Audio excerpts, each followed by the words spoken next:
to our participants. Of course, you showed up to play every week in freezing cold Chicago.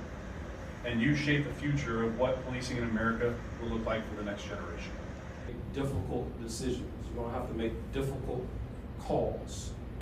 But don't forget. So I saw on the schedule that it was being held by Second City Improvisational Group from Chicago, which is a well-known entity. A lot of people go from there and end up going on to Saturday Night Live and other things like that. So, and knowing what they typically do, which is improvisation, I thought that they would have us up in the middle of the class doing those sort of things. And Knoxville, Tennessee.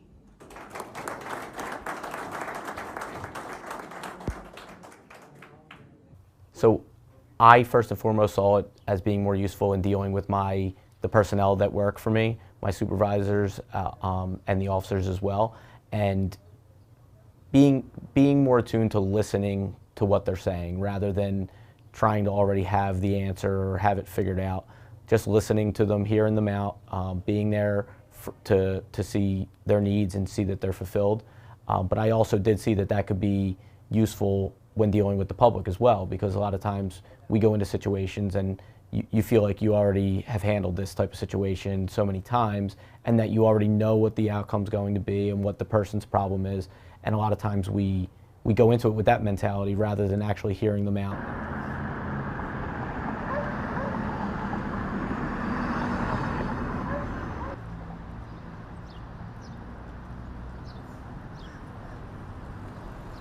In my short time here, I realized pretty quickly that while we don't have the level of violence that a lot of the city has, we do have a higher level of property crime that we see.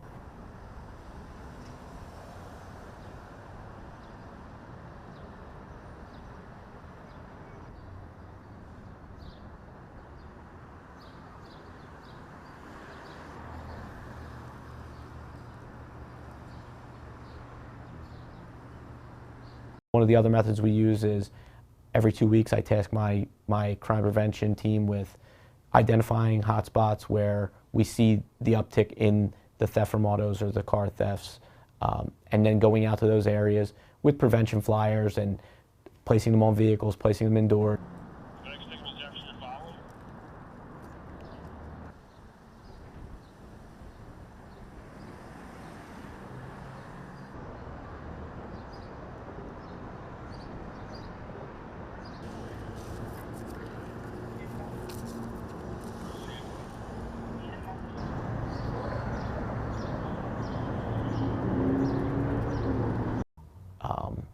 Coming into the role, you don't know what you're going to really face, and it is demanding. There are a lot of people wanting answers right away, and whether it's your bosses or the public and politicians, things like that, you kind of deal with everybody, and they want answers, and you know the phone's not off; it's on at all times. So challenging.